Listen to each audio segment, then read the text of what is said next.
Halo semuanya, kembali lagi di channel Raja Galba ya. Nah, malam-malam begini enaknya kita ngobrolin tentang pinjol. Kebetulan saya juga sudah dapat suatu bahan di mana enak sekali untuk kita bahas. Ya, langsung saja kita lihat di sini ya. Nah, di sini ada dari Mas Valentinus Grunadur Advent gitu ya. Dia bilang begini, nih aku tunjukin sedikit cara galbay biar agak tenang. BTW aku mantan Deskol dan FC lapangan area DIY dan Solo Raya ya, jadi sedikit paham cara kerja mereka. Namanya Valentinus Grunado. Ini yang beta-beta bukannya? Yang suka nakut-nakutin ini beta mau ke rumah gitu. Kayaknya beta-beta ini. Oke, nah kita lanjut dulu ya. Nomor satu, kata dia, kata si beta ini, jika galbay di aplikasi Kredivo, Aku Laku, Kredit Pintar, Go Pinjam, Cairin dan pinjamanku, dan didatengin DC, jangan sekali-kali janjikan bayar tanggal berapa. Kalau masih niat bayar, bilang ke DC minta diskon pelunasan mentok. Nanti bunga dan denda hilang semua, jadi bayar pokoknya aja, bayar lewat APK tapi gitu ya. Jadi kata mantan DC beta ini ya, kalau mau pelunasan minta potong denda dan bunga mentok biar hilang semua dan bayar pokoknya aja. Bayarnya juga harus melalui APK, jangan melalui DC pinjol tersebut. Gitu ya. Oke, nah yang kedua, jadikan semua medsos private. Karena ketika kalian pengajuan, semua sosmed sudah disalin sistem mereka. Caranya bagaimana ini? Caranya adalah di pinjol itu kan bisa melihat aplikasi yang Anda install, gitu ya. Ketika di situ ada Facebook, ada Instagram. Nah, tim dari pinjol ini mencari Facebook, Instagram Anda menggunakan nomor HP dan email. Nah, nomor tiga, buat tampilan get kontak kalian jadi private atau tidak terlihat karena biasanya Deskol cari info penting lewat situ. Oh, gitu guys. Jadi ya nomor kalian itu dicari di get kontak. Nah, biasanya ada yang nulis misalkan Anda namanya Bagas ya. Bagas supervisor. Nah, misalkan Anda kerja di Bank Mandiri lagi, misalkan gitu ya. Bagas Bank Mandiri atau di PT Bintang 7 ya kan.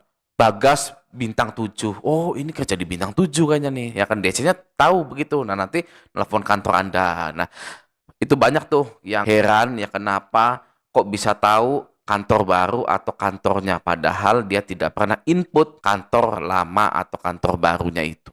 Gitu ya, oke. Jadi get kontaknya kalian privat saja. Nah, nomor 4, jika FC itu eksternal, maka tiap bulan akan ganti orang. Kecuali kalian bayar bulan itu, nah bulan depan orang itu lagi yang urus. Gitu ya. Karena mungkin dilempar-lempar, nggak becus, akhirnya keluar gitu ya. Oke. Nah, nomor 5, kalau kepepet DC maksa bayar, maka bayar aja 100.000 atau 50.000 lewat virtual account dari perusahaan DC tersebut. Tapi ingat, nama dan aplikasi tujuan transfer harus benar nama kalian. Karena di setiap vendor penagihan ada prinsip daripada nggak kebayar. Gitu ya. Daripada nggak kebayar masih mending masuk 100 atau 50.000. Ya guys ya, ini adalah contoh di mana sebenarnya pinjol-pinjolah yang lemah. Ya bukan nasabahnya guys yang lemah itu. Ya kan? Kata mantan DC ini, yang penting kebayar. Ya mau 100.000, 50.000, yang penting ada uang masuk. Kalau pinjol-pinjol itu sangat besar sekali, nggak mau guys ya. Dibayar 100.000, 50.000. Begitu kan ya? Coba Anda ya galbay di Bank BRI, jaminannya rumah, mau nggak dibayar 100.000 DC-nya ke sini? Nggak mau jelas. Ya nggak bisa Pak, apa-apaan ini bayar 100.000. Ya itu baru perusahaan kuat. Ya kan BUMN, BRI, BNI gitu kan ya. Nah kalau pinjol perusahaan swasta yang hanya bergantung pada investor baru, ya pada konsumennya, pada konsumen baru, ya kan, itu memperbolehkan Anda bayar 100.000, 50.000. Ya kalau nggak salah Shopee, Kredivo, Aku Laku itu boleh kan kita bayar 50.000 dulu, 100.000 dulu ya. GoPay juga gitu ya kan ya. Itu karena saking ketakutannya guys ya, daripada nggak bisa bayar sama sekali. Ya jadi kalau ada yang menganggap bahwa pinjol-pinjol itu kuat ya, wah itu salah besar mindsetnya guys ya, harus dirubah. Pinjol lah yang lemah. Oke? Nah, selanjutnya nomor 6, rata-rata FC lapangan orangnya sopan dan baik-baik ketika datang ke rumah. Kalau deskol, beda lagi ya, karena sering maki-maki orang. Diemin aja. Nah, ini kata mantan FC, kata mantan DC lapangan, kalau ada deskol yang sering maki-maki itu diemin saja. Ya, kenapa diemin saja? Karena kalau tidak didiemin, mereka akan menjadi-jadi, guys. Oke. Nah, selanjutnya 7. Utamakan kebutuhan keluarga dulu. Nanti kalau ada rezeki baru bayar. NB, saya juga galbay. Banyak gitu ya. DC, Beta, Vincent, Markus. Ini siapa tadi tuh namanya tuh? Valentinus, Grunadur, Advent ya. Mas ini jadi DC, jadi FC. Ujung-ujungnya galbay juga gitu ya. Jadi banyak loh ya. DC-DC yang menagih, sedang menagih Anda itu sebenarnya lagi galbay juga, guys. Ya, mereka itu ketawa-ketawa, ya, ngirim pesan-pesan peringatan kepada Anda, pesan-pesan ancaman itu sebenarnya lagi ketawa-ketawa, guys.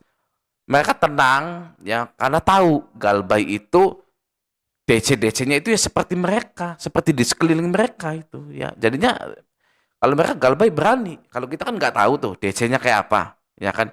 DC-nya sangar kayak beta kayak ya kan kayak gini kayak gitu ya kan. Nah, kalau DC sudah tahu DC-nya itu siapa-siapa gitu ya. Ini postingan dari Valentinus ya. Dan komennya ada yang lucu, banyak bacot kau tinggal galbay aja gitu ya. Iya, ini prinsip Raja Galbay itu ya sudah nggak usah banyak bacot lah, tinggal galbay aja sebenarnya gitu ya, nggak perlu ini itu gitu kan ya. Kalau yang nomor 1 sampai nomor 7 ini boleh Anda lakukan untuk melatih mental, melatih keberanian gitu, biar nggak takut, biar berani, mulai tumbuh keberanian gitu kan ya. Kalau saya ya, sedikit cerita tentang saya, kalau saya itu tiba-tiba saja guys berani itu, tiba-tiba langsung berani gitu ya, tidak ngakalin ini, ngakalin itu, ngakalin ini, ngakalin itu. Bahkan saya itu pengen disebar data, bahkan saya itu menantang DCWA, pinjol ilegal, untuk menyebarkan data saya, tapi tidak disebar data saya. Tidak ada saudara, teman yang nge-WA ke saya bahwa misalkan foto saya itu disebar di sosmed apa gitu, nggak ada guys, nggak ada sama sekali. Seperti itu ya. Ya seperti ini guys ya, suasana di kantor pinjol itu masih muda-muda ya kan.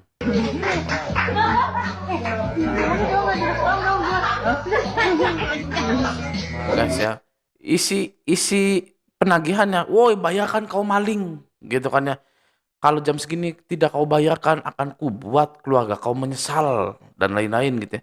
Padahal ya mereka itu sedang begini ya. Tuh. Ya, ketawa-ketawa gitu kan ya, nggak ada beban. Mereka juga galbay juga. Ini saya jamin ini galbay semua ini orang-orang seperti ini. Ya.